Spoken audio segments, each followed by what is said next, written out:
Why do we have conversations?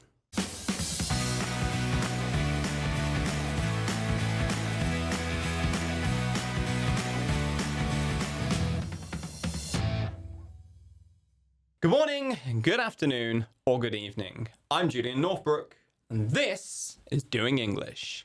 I think it's quite obvious when I say that to us human beings, conversation is important. I don't think anybody would deny this. Even the most introverted among us need conversation. What is not quite so obvious, however, is the question of why.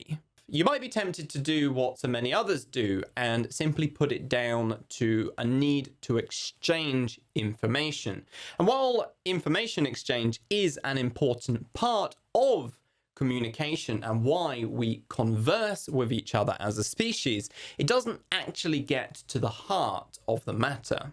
To truly understand why we as human beings need conversation, we need to think of this from a biological or an evolutionary perspective. You see, human beings are not the only species to converse and communicate. True, we're the only species with a fully developed, nuanced spoken language system, but spoken language is not the only means of communication, and indeed, all species, all living things, whether animal or indeed plant, has a communication, a conversation system of one type or another. Sounds, gestures, movement, color, smell, chemical interactions taking place in the air. Think of a poison dart frog or a coral snake. Why do you think they are so brightly colored? It's not coincidence. No, of course it's not. It's to communicate to potential predators, those insatiable gourmands that will consume your sweet ass.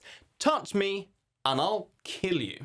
Bees communicate via complex dances that communicate to other bees where sources of pollen or sources of water might be found. And here's something you might not know about plant communication. When you pick a flower or mow your lawn, a sweet smell wafts into the air. Why do you think that is? Well, it ain't to give you a whiff of something pleasant, I can tell you.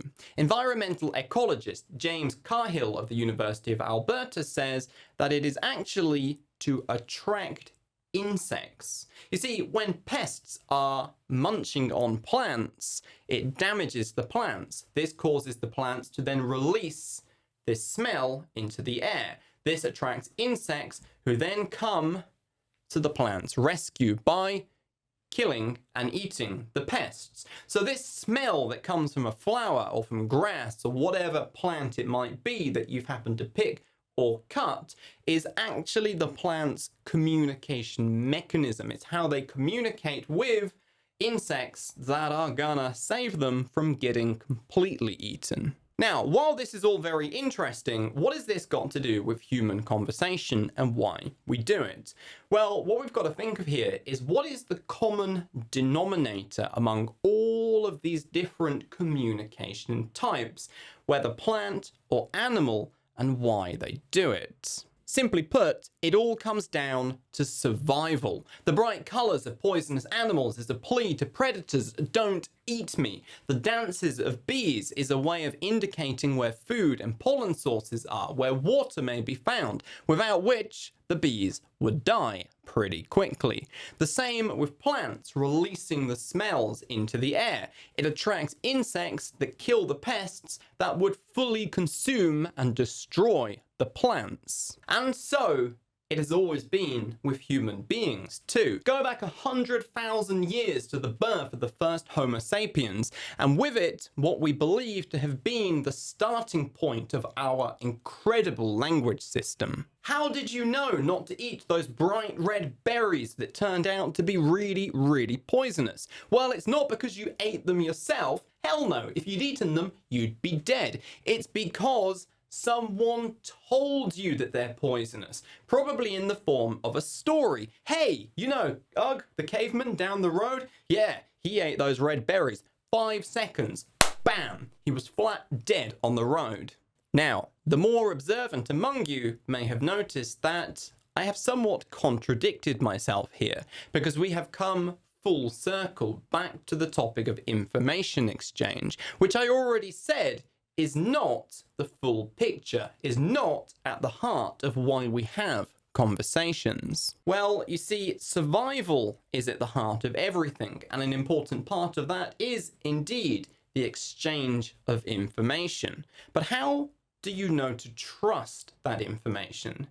How do you know that the caveman who just told you that these red berries are poisonous isn't trying to hide the fact that they will give you superhuman strength because he wants to keep them all to himself? How do you keep close ties and bonds with your friends, your tribe, so that they stand beside you and fight along with you when you are attacked by a rival tribe? Aha, now we come to the heart of the matter, because the answer is conversation, small talk, chit-chat. Small talk, chit-chat, everyday conversation has and will always be about survival as a species. Small talk is how we groom, how we bond, how we get to know others, how we suss out whether someone is similar to us, whether someone is friend or foe. And it's how we keep long-term relationships strong. Conversation, language, communication, small talk, chit-chat, they are the glue that ties us together in our respective groups. And although we no longer live in the savage world of 100,000 years ago where our personal survival depended totally and utterly on the strength of our tribe, we've still retained these biological, evolutionary needs to communicate, to converse, to make small talk, to chit-chat with those around us. And that, my friend, is why you would do well to take the time to master the art of casual, everyday English conversation. Whether you speak English in work, in business, in social situations, it doesn't matter. It's all the same. At the heart of it all is conversation. We do business, for example, with those who we know, like, and trust. Well, how do you get to know someone? How do you get to like them? How do you get to trust someone? It's conversation. It's all conversation. Conversation is at the heart of everything we do. Which is why my new live event, the Advanced English Conversation Masterclass, Small Talk Superhero, live in London on June 9th, 1 o'clock in the afternoon until 4:30 in the afternoon, is going to walk you through step by simple step the advanced English conversation process, advanced English conversation technique, the language we use, and how to use that language in interesting, fun, engaging ways that, well, helps you to have more fun speaking English, but helps the person you're talking to enjoy being with you even more in the English language. If you want more information about Small Talk Superhero, click on the link in the description or head over to smalltalksuperhero.com. At the time of filming this video, we are down to 2 places. So if you want to come along, you're going to want to get your registration in sharpish.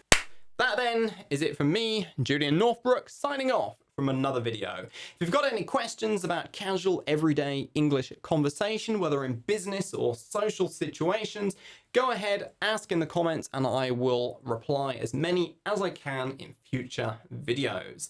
If you found this video interesting, useful, go ahead, give it a thumbs up. If you hated this video and thought it was crap, who knows why you bothered to watch all the way to the end, but go ahead, hit that thumbs down button anyway. If you're new to the channel, subscribe, and regardless, I will see you same time, same place, tomorrow in the next exciting installment of Julian Northbrook and his daily videos. I need to come up with a catchier name for that.